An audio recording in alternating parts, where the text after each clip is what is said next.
కౌసల్య సుప్రజ రామ అంటూ టీవీలో రన్ అవుతుంది రెండిళ్ళెల్లో.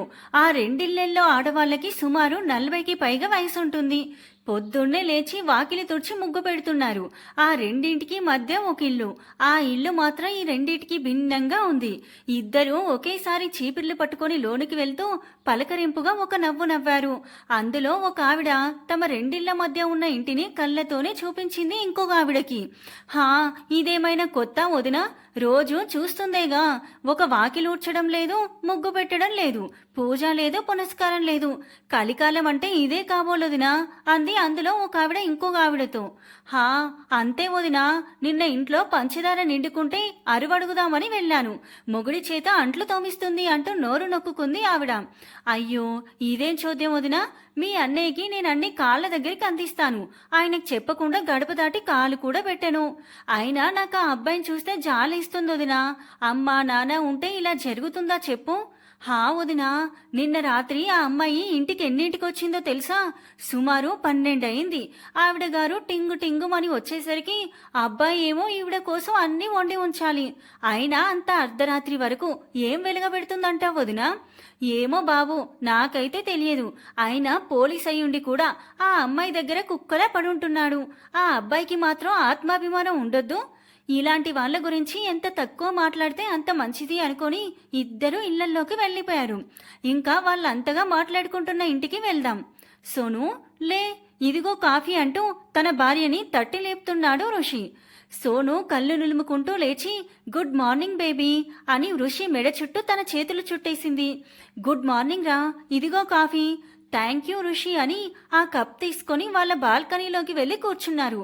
ఇద్దరూ అలా కబుర్లతో కాలక్షేపం చేస్తూ కాలం అనేది ఒకటి ఉందనే విషయాన్నే మర్చిపోయారు. ఓ గాడ్, 8 అయింది అని సోను లేచి బాత్రూంలోకి పరిగెత్తింది.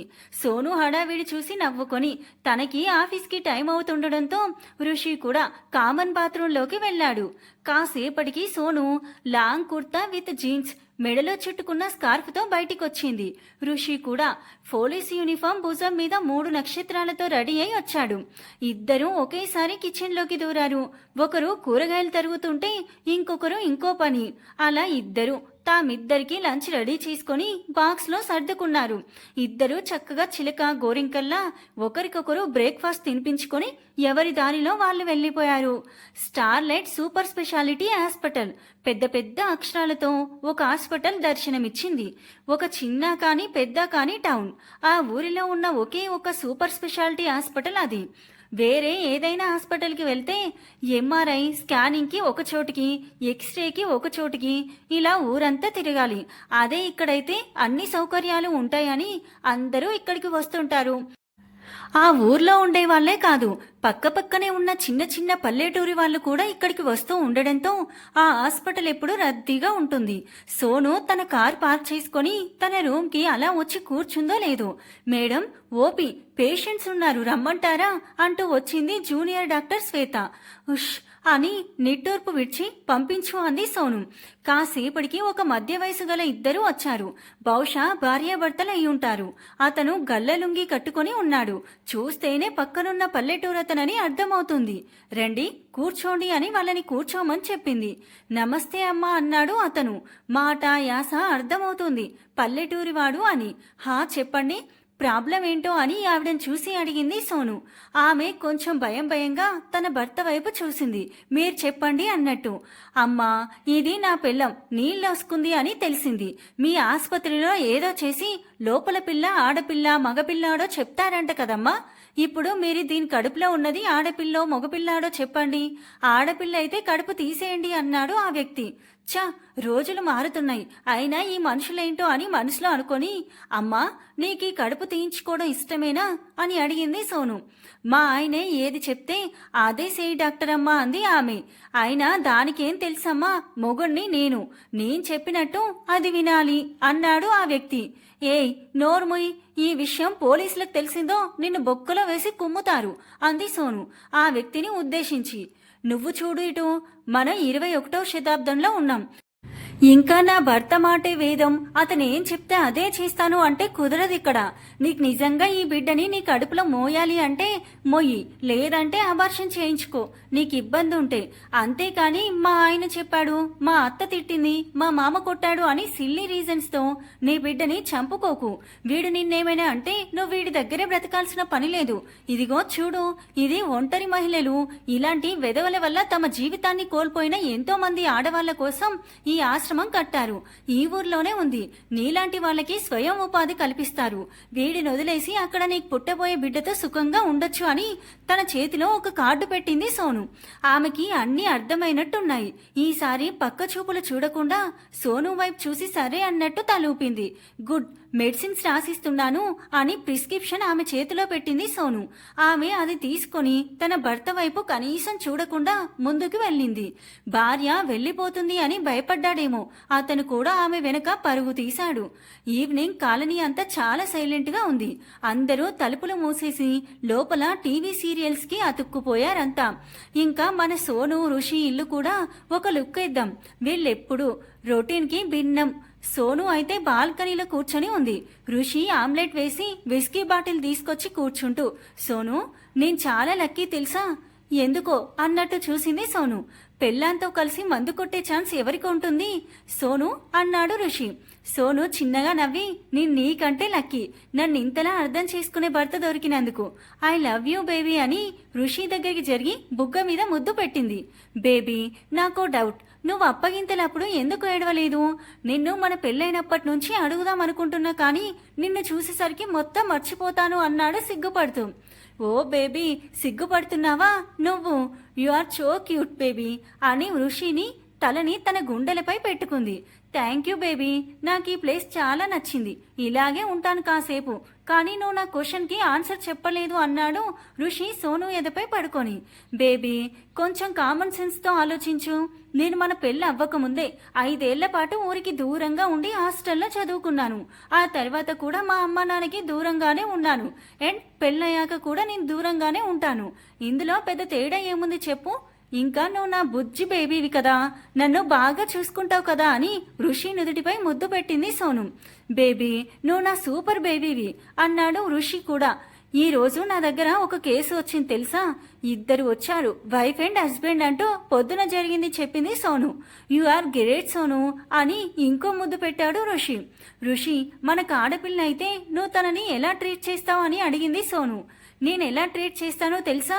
తను మొత్తంగా నా కూతురు, డాడ్స్ లిటిల్ ప్రిన్సెస్ లాగా.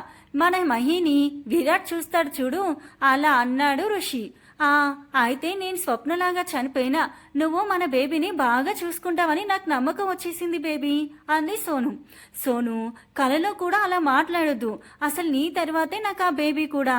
ఎవరూ లేని నా జీవితంలోకి వెలుగులా వచ్చావు. మనకి పిల్లలు అక్కర్లేకపోయినా పర్వాలేదు, నువ్వు లేకుండా నేను ఒక్క క్షణం ఉండలేను. ఇంకెప్పుడు అలా మాట్లాడకు. ఈ బాధలో నేను ఇంకో పెగ్గాని బాటిల్ తీయబోయాడు ఋషి.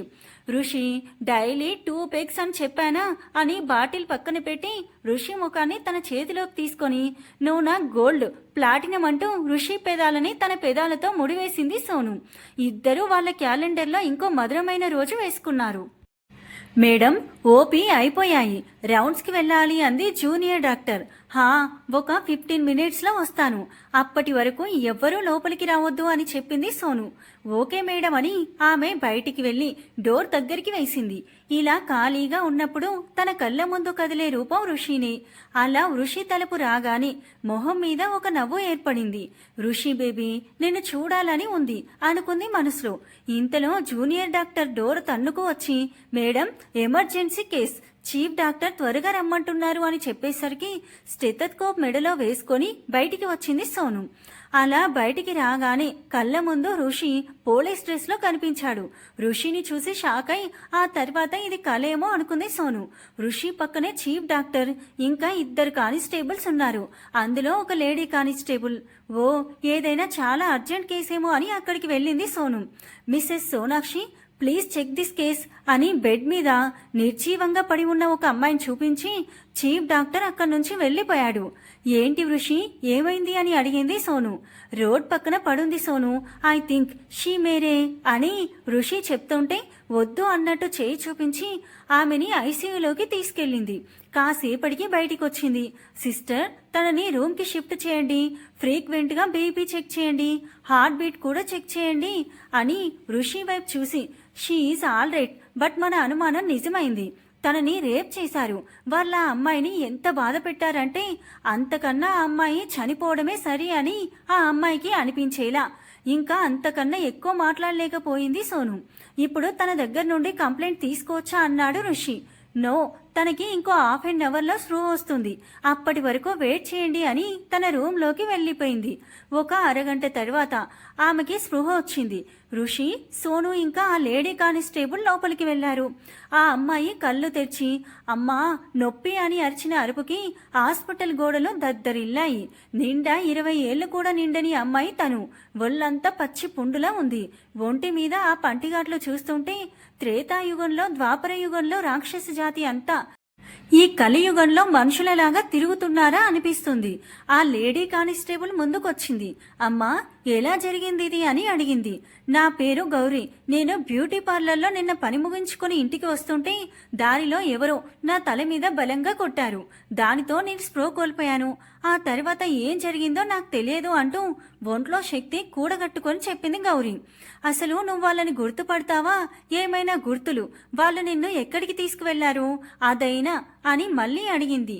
లేదు, నాకేమీ గుర్తులేదు, కానీ నాకు చాలా నొప్పిగా ఉంది, చాలా నొప్పిగా అమ్మా అంటూ ఇంకా గట్టిగా అరిచింది గౌరీ. ఏమీ కాదమ్మా, ఏమీ కాదు, అలా భయపడకూడదు అని తనని దగ్గరికి తీసుకొని ఓదార్చింది సోను. తను పడుకున్నాక అందరూ బయటికి వచ్చేశారు. ఋషి, తను స్పృహ కోల్పోవడానికి బీర్ బాటిల్తో తల మీద కొట్టారు. గాజు పెంకులో తలలో గుచ్చుకున్నాయి. బై గాడ్ గ్రేస్ అవి లోపలికి చుచ్చుకుపోలేదు. ఇంకా తన ఆ టైంలో స్పృహలో లేదు కాబట్టి సరిపోయింది, లేదంటే ఈ దారుణానికి అప్పుడే గుండాగి చచ్చిపోయి ఉండేది. ఆమె ఒంటి మీద పంటిగాట్లో ఇన్ఫెక్ట్ అవ్వకుండా టెటానస్ చేశాను. తను మెంటల్గా చాలా భయపడుతుంది. తనని ఇంకా ఎంక్వైరీ పేరుతో ఇంకా బాధ పెట్టడం కరెక్ట్ కాదేమో. బెటర్ చూస్ అనదర్ వే అంది సోను. సోను చెప్పింది విని హా అని తలూపి తనని జాగ్రత్తగా చూసుకోరా, నేను ఎవిడెన్స్ ఏమైనా దొరుకుతుందేమో వెళ్తాను అని ఋషి వెళ్ళిపోయాడు. కాసేపటికి గౌరీ అమ్మగారు అక్కడికి లబో దిబోమంటూ వచ్చారు. ఆమె ఏడ్చిన ఏడ్పుకి హాస్పిటల్లో ఉన్న వాళ్ళకి కూడా కళ్ళల్లో నీళ్లు తిరిగాయి. అమ్మా ప్లీజ్, మీరు కొంచెం కంట్రోల్ అవ్వండి, పోలీస్ కంప్లైంట్ ఇచ్చాం కదా, అంతా వాళ్ళు చూసుకుంటారని ఆవిడని ఊరుకోబెట్టింది సోను. అమ్మా, పోలీస్ కంప్లైంటా? వద్దమ్మా, నాకు గౌరీ కాకుండా ఇంకో కూతురు ఉంది. ఇప్పుడు ఆ గొడవ రచ్చకీడిస్తే మా పరువు పోతుంది. అప్పుడు నేను నా 2 కూతుర్లతో కలిసి గంగలో దూకాలి అంటూ గుండెలు బాదుకుంది ఆమె. ఏంటమ్మా నువ్వు అనేది? ఇప్పుడు నీ ఒక కూతురు జీవితం నాశనం చేసిన వాడిని వదిలేస్తే రేపు వాడు నీ 2వ కూతురు జీవితాన్ని కూడా నాశనం చేస్తాడు. అప్పుడేం చేస్తావు? మీరిలా పరువు ప్రతిష్ట అనుకోవడం వల్లే దేశంలో మానభంగాలు పెరుగుతున్నాయి. ఇప్పటికైనా మీరు మారండి అని సోను చెప్తుంటే, అవునక్క, ఆవిడ చెప్పింది 100కి 100 పాళ్ళు నిజం, మనం దీన్ని ఇక్కడితో వదిలేయకూడదు అంటూ అక్కడికి వచ్చాడు గౌరీ మావయ్య సాంబశివం. మీరు అంటూ అడిగింది సోను. మేడం, నా పేరు సాంబశివం, నేను లా చదివాను, కావాలంటే నేనే ఈ కేసు వాదిస్తాను అన్నాడు అతను. తమ్ముడు కూడా తోడు ఉండడంతో ఆవిడ తన కూతురికి న్యాయం జరుగుతుంది అని ఆయన చెప్పిన దానికి ఒప్పుకుంది. కాసేపటికి ఋషి సోనుకి కాల్ చేశాడు. సోను, అక్కడ దొరికిన సీసీటీవీ ఫుటేజ్ ఆధారంగా ఈ పని చేసింది మినిస్టర్ జగన్నాథం గారి అబ్బాయి అన్నాడు సోను. ఓకే ఋషి, కంప్లైంట్ ఫైల్ చేయి, తప్పు చేసింది ఎవ్వరైనా వాడికి శిక్ష తప్పదు. కావాలంటే ఆ మినిస్టర్ని కూడా కోర్టు మెట్లెక్కిస్తాను. ఎట్టి పరిస్థితుల్లో గౌరికి అన్యాయం జరగకూడదు అంది సోను చాలా ఉక్రోషంగా. ఎంత చిన్నపిల్ల ఆ గౌరీ, అలాంటి అమ్మాయిని ఎంతగా బాధ పెట్టాడు వాడు, అంతకంతకు అనుభవిస్తాడు వాడు అంది సోను. ఓకే బేబీ, వాడిని అంత ఈజీగా వదలకూడదు, మనం కూడా ఆ గౌరీకి తోడుగా ఉందామన్నాడు ఋషి సోనుకి మద్దతుగా. వారం రోజుల తర్వాత కోర్టులో గౌరీ గౌరీ గౌరీ అంటూ కోర్టు గుమస్తా 3 సార్లు గౌరీని పిలిచేసరికి గౌరీ భయపడుతూ వచ్చి బోన్లో నిల్చుంది. నీ తరపున వాదించడానికి ఎవరున్నారమ్మా అంటూ జడ్జి అడిగారు నేను తన కేసు వాదిస్తాను అంటూ అక్కడికి వచ్చాడు సాంబశివం. ఎస్, ప్రొసీడ్ అన్నారు జడ్జి గారు. సార్, ఈమె పేరు గౌరీ. వీళ్ళ నాన్న తాగుడికి బానిసయి చనిపోయారు. ఈమె తల్లికి ఆరోగ్యం బాగోనందున ఇంటిని నడిపే బాధ్యత తనపై పడింది. కేవలం 10,000 రూపాయల సంపాదనతో ఇటు తల్లికి ట్రీట్మెంట్, అటు చెల్లికి చదువు చెప్పించడం అంటే చాలా కష్టం. పైగా ఇక నగరంలో ఒక ఇల్లు అద్దెకు కావాలంటేనే నెలకి 5,000 రూపాయలు కావాలి. అందుకోసమే ఈ అమ్మాయి డబ్బు కోసం తన శీలాన్ని నడి రోడ్డులో తాకట్టు పెట్టింది. అలా 1 రోజు 2 రోజులు అయితే అవ్వదు అని చెప్పి ఒక పెద్ద డబ్బున్న మనిషిని పడితే జీవితాంతం సెటిల్ అయిపోవచ్చు అని ఈ గౌరీ మినిస్టర్ జగన్నాథం గారి అబ్బాయి రోహన్ దగ్గరికి వెళ్ళింది. కానీ ఆయన ఇది తప్పు అని చెప్పారు.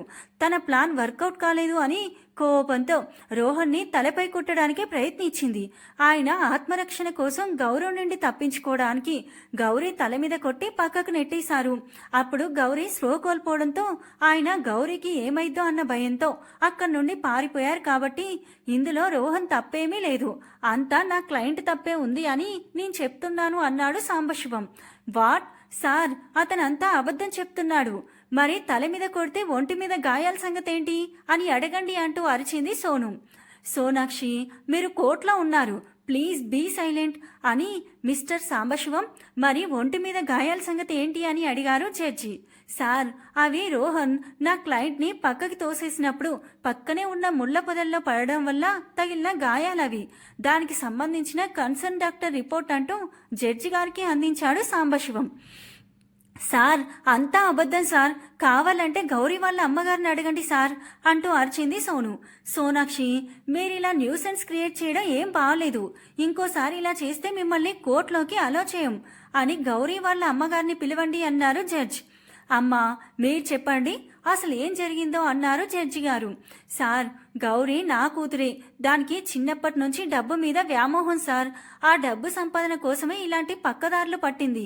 నేనెన్నోసార్లు నచ్చజెప్పాలని చూశాను, కానీ అంటుంటే గౌరీ నిల్చున్న చోటే కూలబడిపోయింది. సోను కళ్ళైతే జరుగుతున్న దారుణం చూడలేక వాటిని కన్నీళ్లతో కప్పుతున్నాయి. అప్పగింతలప్పుడు కూడా నువ్వేడవలేదేంటి అన్న మాట ఋషికి గుర్తొచ్చింది. సోనుని చూస్తుంటే అంత ధైర్యంగా ఉండే సోనునే ఈరోజు ఇలా అయిపోతే ఇంకా గౌరీ పరిస్థితి ఏంటి అనుకున్నాడు ఋషి. రోహన్ని బోన్లో ప్రవేశపెట్టండి అన్నారు జడ్జి గారు. రోహన్ వచ్చాడు అక్కడికి. ఆ చీకట్లో ఆ రోజు గౌరీ రోహన్ని చూడకపోయినా ఇంత దారుణం చేసిన రాక్షసుడు తన కళ్ళ ముందు కనిపించేసరికి భయంతో గజగజలాడింది గౌరీ. రోషన్, మీకు తగిలిన ఆ దెబ్బేంటి అని అడిగారు జడ్జి గారు రోషన్ తలకున్న కట్టు చూసి. సార్, ఆ రోజు గౌరీ నన్ను కొట్టడానికి ప్రయత్నించినప్పుడు తగిలిన దెబ్బ సార్ అన్నాడు రోషన్ అతి వినయంగా. ఆ రోజు ఏం జరిగిందో చెప్పండి అన్నారు జడ్జి గారు. సార్, ఆ రోజు నేను మా ఫ్రెండ్స్ని మీట్ అయి బయటికి వచ్చాను.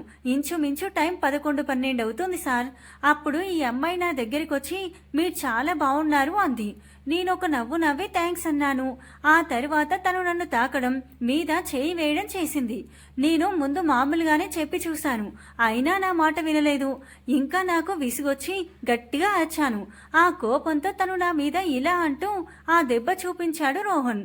సార్, గౌరీ తరపున నేను మాట్లాడొచ్చా అంటూ వచ్చింది సోను. ఎస్, క్యారియాన్ అన్నారు జడ్జి గారు. సోను రోషన్ దగ్గరికి వచ్చింది. ఏంటే నువ్వు పెద్ద ప్రతివ్రతగా దానికి సపోర్ట్ చేయడానికి? నీ లేట్ నైట్ పార్టీలు పబ్బుల గురించి తెలియదు అనుకున్నావా? దాని అమ్మకి ఆ లాయర్కి డబ్బు పడేశాను. నీకు కూడా ఎంత కావాలో చెప్పు, విసిరేస్తాను అన్నాడు రోషన్ సోనుకు వినిపించేలా. You idiot, how dare to talk like that అంటూ చేయెత్తింది సోను రోషన్ వైపు. Order, order, order. Sonakshi, what is this అన్నారు జడ్జి గారు. ఐఎమ్ సారీ సార్ అని రోహన్ వైపు తిరిగి గౌరీ మీతో చనువుగా ఉందా అని అడిగింది. ఎస్ అన్నాడు రోహన్. మీ మీద చేతులు వేసి మిమ్మల్ని సెడ్యూస్ చేయడానికి చూసిందా? ఎస్ అన్నాడు రోహన్. కానీ మీరు నిగ్రహం తప్పకుండా తనకది తప్పు అని చెప్పారు, అవునా? అవును. ఓకే యువర్ ఆనర్, నాకు ఒక 4 days టైం ఇస్తే నా క్లయింట్ది ఏమీ తప్పు లేదు అని నేను ప్రూవ్ చేస్తాను అంది సోను. జడ్జి గారు కాసేపు ఆలోచించి ఓకే అన్నారు. ఓకే సోనాక్షి, కోర్టు మీకు సాక్ష్యాల కోసం 4 రోజులు గడువిస్తున్నాను. ది కోర్ట్ ఈజ్ ఎడ్జర్న్ అని జడ్జి గారు వెళ్లిపోయారు. అందరూ బయటికి వెళ్తున్నారు.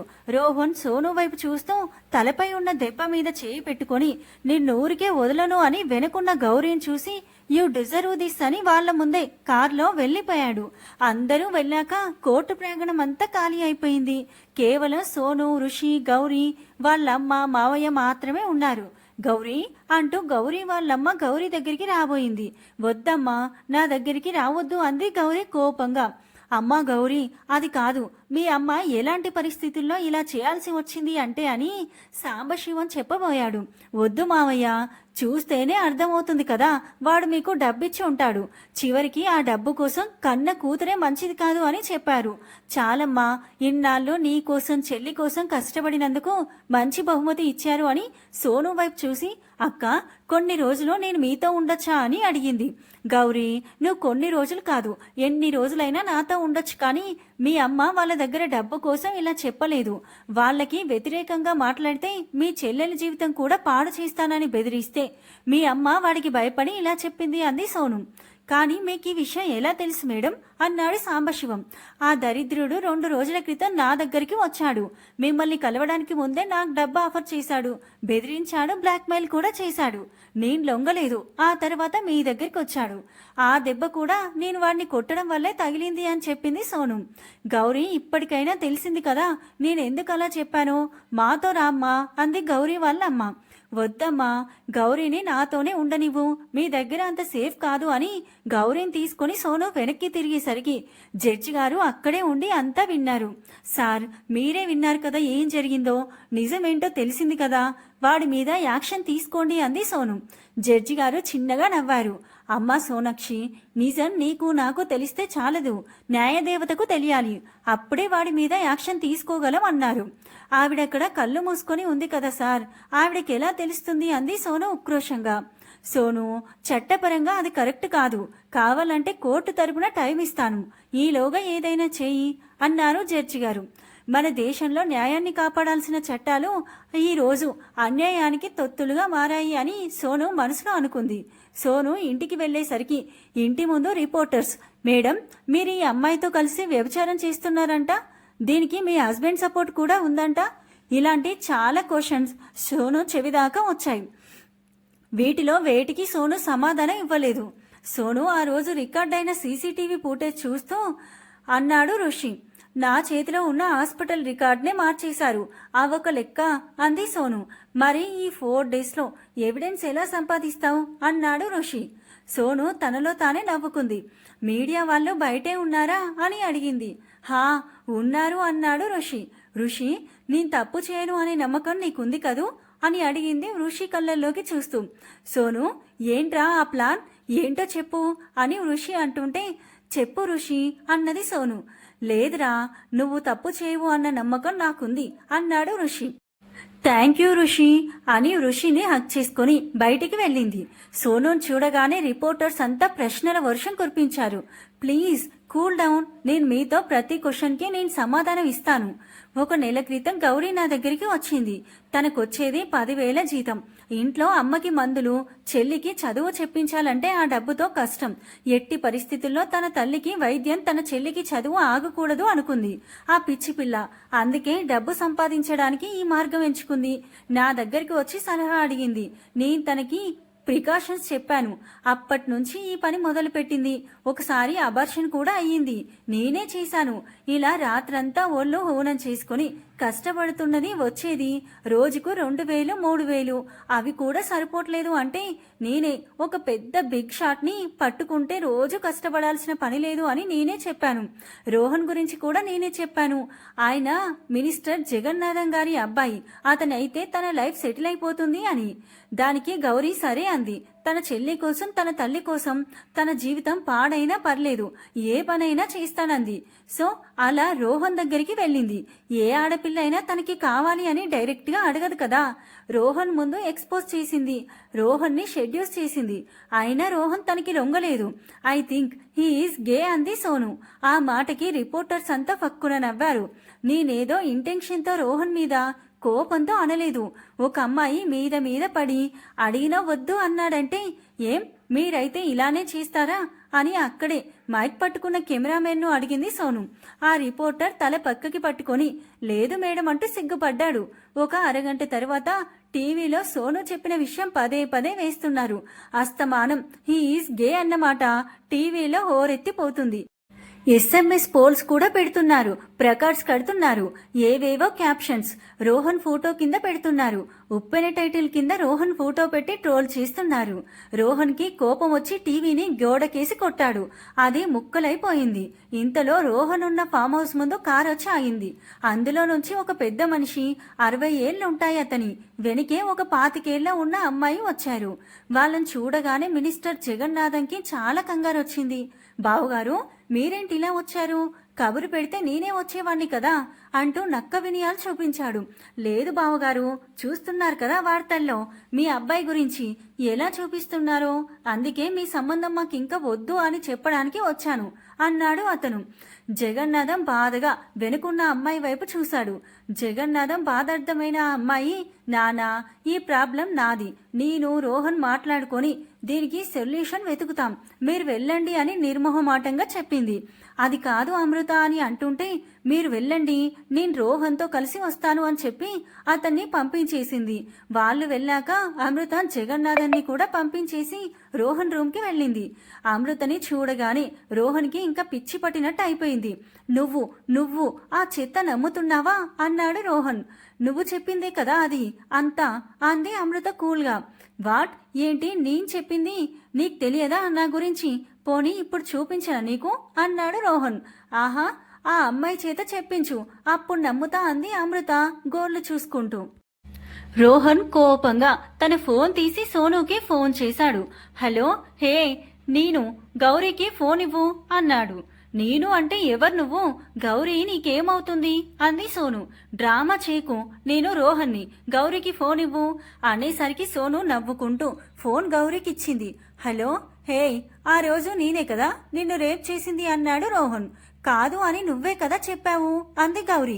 రోహన్ తల కొట్టుకున్నాడు. ఇక్కడ నా పెళ్లి ఆగిపోయేలా ఉంది, నిజం చెప్పు, ఎంత కావాలో చెప్పు, నీ మొహన పడేస్తాను అన్నాడు రోహన్.